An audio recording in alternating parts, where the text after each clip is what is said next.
So, hi guys. So, ayun, nakarating na kami sa sakayan ng flight papunta ng Manila to Butuan City. So, ayun, sumakay na kami ng sasakyan papunta doon sa may airplane kasi medyo malayo mula doon sa may boarding. So, sumakay pa kami ng jeep. Parang jeep ba yan? Ano ba yung sasakyan nila? Anong tawag dyan sa kanila? Mas papunta doon sa may airplane. So, ayun, mga excited. Super excited ang mga kapatid at mga nanay kasi first timer nila. Apat silang first time na mag-plane. Nakakaano rin kaya, nakaka-excite. Parang nandoon na yung takot mo, nakakaba. So, ang sakyan pala namin yan guys is Cebu Pacific. So, kumuha talaga kami ng ticket niyan July pa. Tapos, almost 1 year. Promo. Kasi ang dami namin eh. Tapos, ayun na, dumating na kami. Pasakay na kami. Sakay na kami niyan. Maliit lang pala yung pang ano no. Pang dito lang sa Philippines.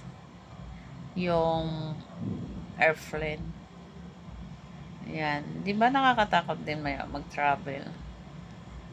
Kasi, hindi mo alam.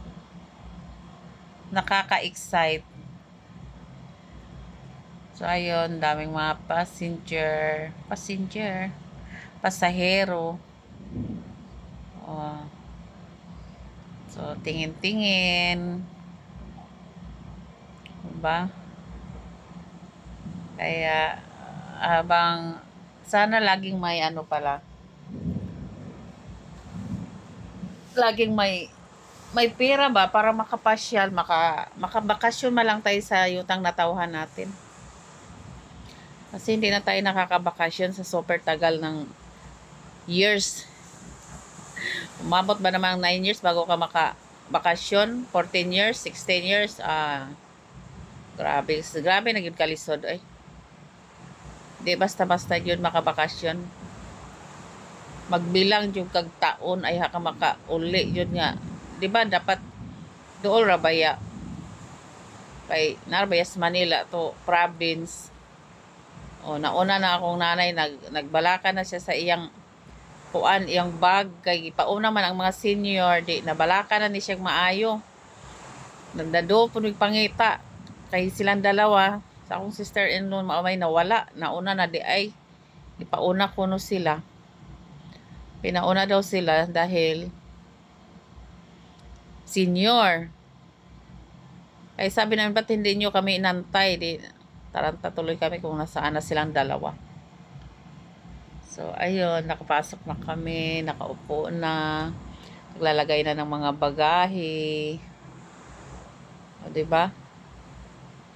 Tapos kaupo ako sa malapit sa pinto. Gusto ko kasi yung malapit sa pinto para matanaw-tanaw ko yung ano ba, matanaw ko yung paliparan, yung mga yan, lugar na nasa yung papawid ka na, makikita mo yung mga bahay na madami, diba?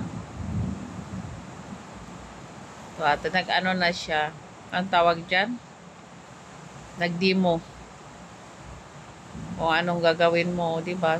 Diba ko lang talagang lagi naman yung ganyan sila nagaganyan, susuotin kung paano. Ang galing ng mga ano no, yung mga flight attendant. Ang flight kasi kakatakot.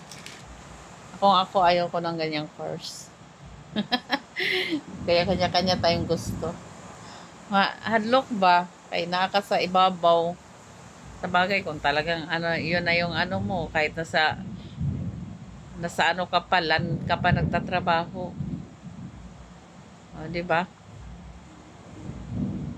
Sa land ka magtatrabaho, sa baba or sa taas. O, Kung talagang doon ka lang, doon ka lang. Diba? Ganon lang ang buhay natin. Kaya, go lang kahit anong gustong course. Sige lang. Pero malaki atang sahod nitong mga to. Hindi ko alam. Magkano bang sahod ng mga flight attendant?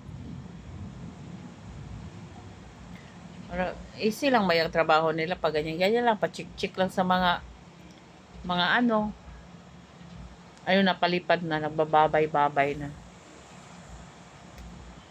Nagbabay-babay na yung ano sa baba. Papalipad na siya. Diba?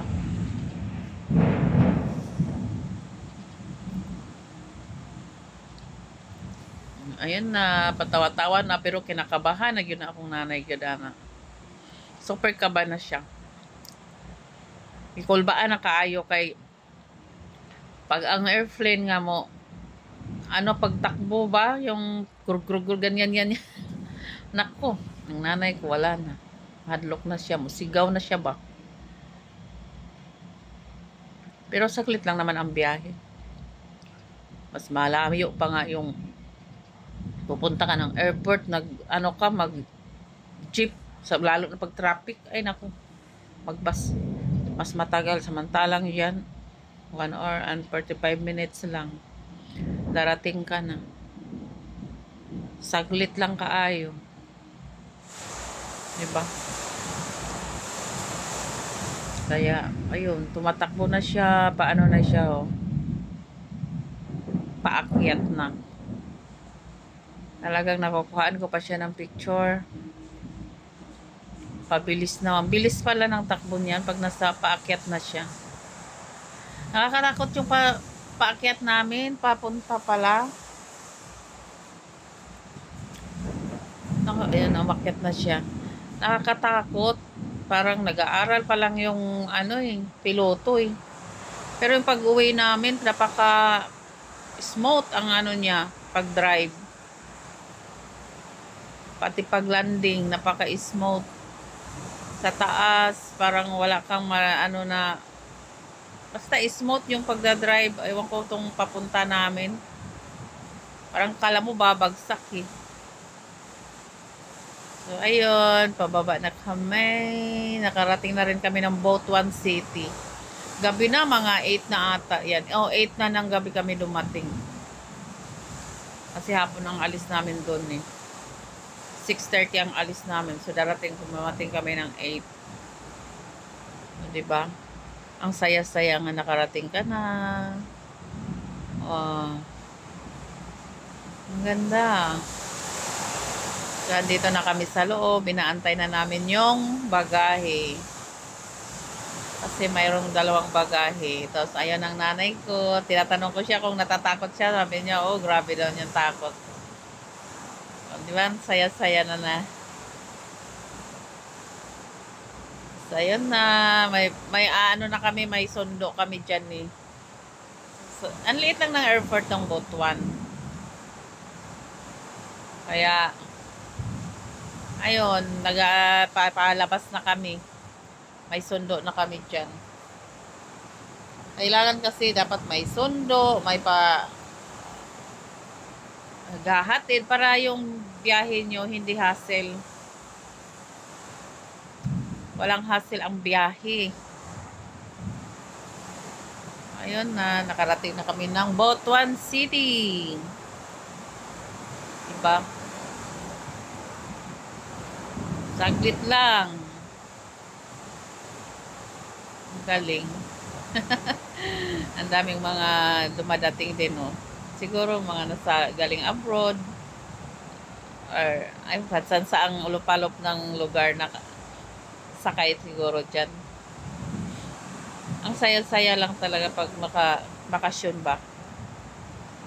Kabakasyon minsan-minsan. Ito magastos. Ito na, dumating na yung sundo namin. Ayan. Ito mga kababata, pinsan.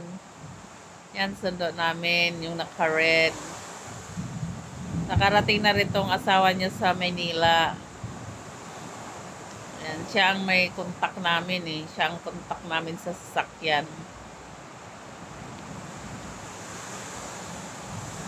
Kaya, ayun. Pupunta na kami sa sasakyan. Ang saya lang kasi, ayun ang yung Butuan City sa labas, sa parking. Oh. Diba? Tawa na ng tawa. Kakatuwa lang. Kwento-kwento na. So, ayun na yung sasakyan namin. Saan ba yung sasakyan namin? Nahanap pa. Saan nag-park?